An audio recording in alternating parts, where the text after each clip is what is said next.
샬롬, 오늘의 말씀지기 현지식 간사입니다.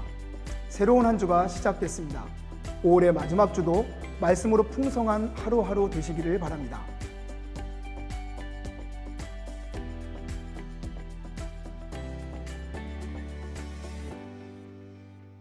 오늘의 본문은 바울이 아그리빠 왕 앞에서 자신의 신앙을 고백하는 형태로 변증하는 모습을 묘사하고 있습니다.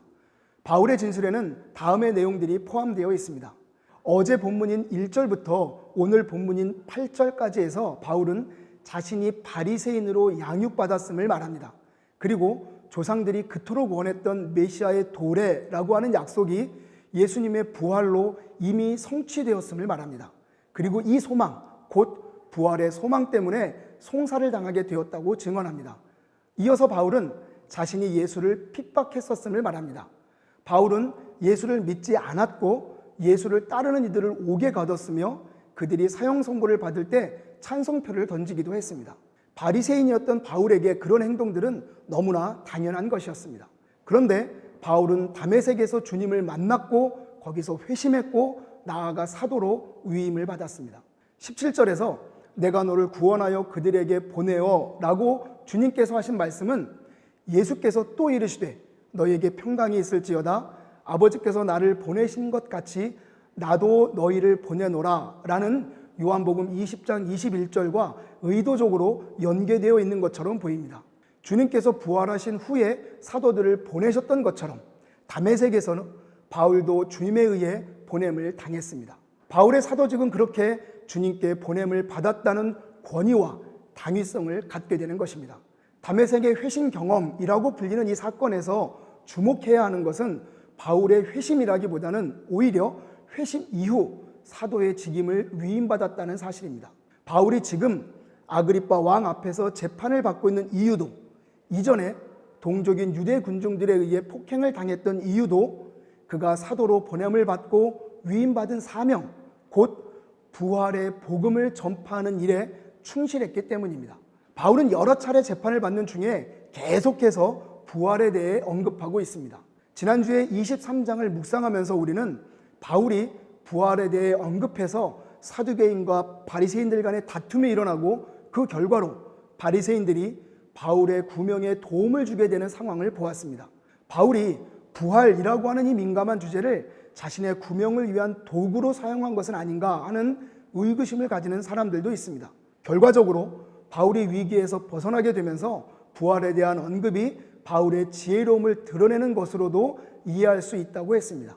여기서 좀 더 나아가 생각해 보면 부활에 대한 주제는 바리새인과 사두개인들의 논쟁이나 바울 자신의 유대 전통에 대한 충실함을 보이기 위한 것뿐만이 아니라 사도로서 선포해야 하는 복음의 핵심이었습니다. 이어지는 19절에서 23절까지 해서 바울은 다메섹에서 경험한 하나님의 말씀을 거스르지 않았다라고 말합니다.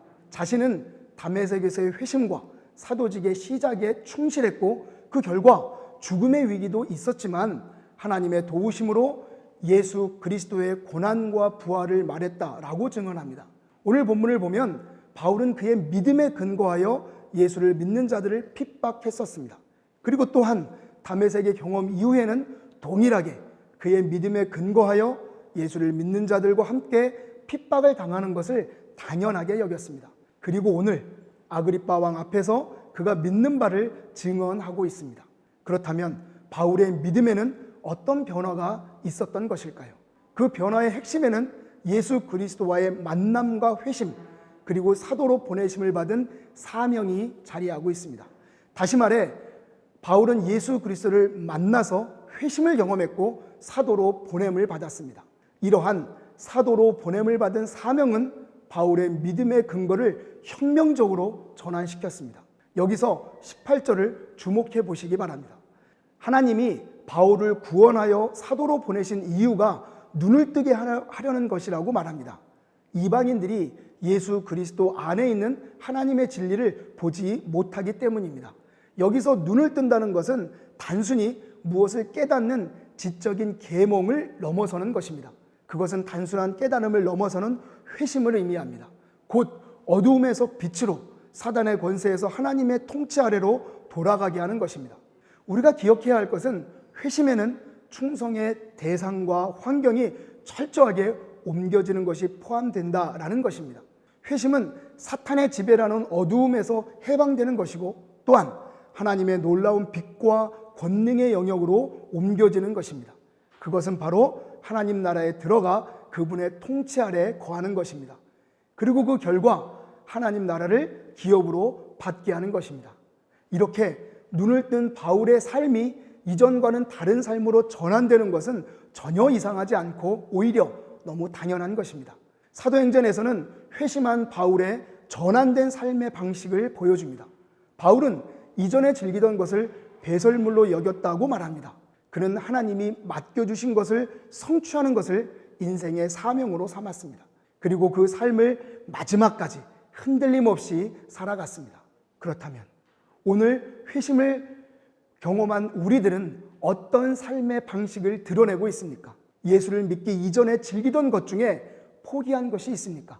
배설물로 여기는 것이 있나요?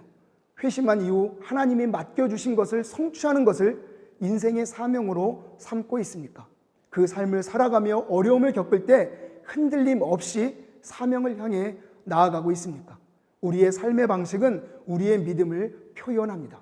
오늘 우리 각자의 삶의 방식을 돌아보며 하나님의 말씀 앞에 바로 서는 하루가 되기를 기도합니다.